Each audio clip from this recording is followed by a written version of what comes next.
المجتمعات الإسلامية على المستويين الفردي والجمعي، يبرز علم التزكية كإطار منهجي أساسي لمعالجة المشكلات الأخلاقية والنفسية والمجتمعية، لبناء شخصية متوازنة وسط مجتمع متماسك.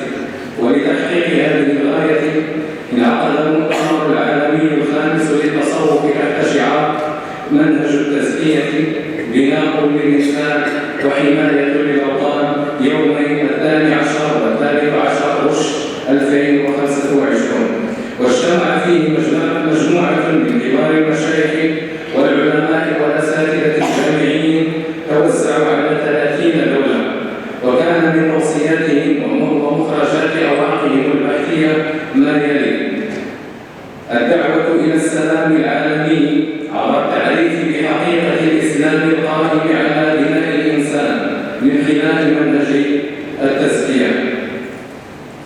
ثاني توصيات: المبادرة لتأسيس اتحاد عالمي لأهل التربية والسلوك يمكن اسمه بالتحالف العالمي لأهل التصوف، تعلو به كلمة أهل الحق وتخلص به ألسنة الباطل، يضم تحت جناحه الطرق والأكاديميات الصوفية العالمية.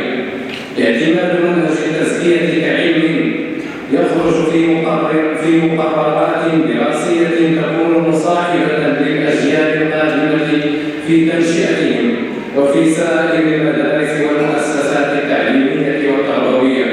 بيان أهمية منهج التزكية في حماية الأوطان والرقي والنهوض بالأمة سلوكيا واقتصاديا واجتماعيا وفي شتى هذه المجالات. تجديد طريق السلوك إلى الله سبحانه ومناهج التزكية والتربية بما يتوافق مع اهتمامات الأمة وتحدياتها. خاتمة هذه التوصيات: الدعوة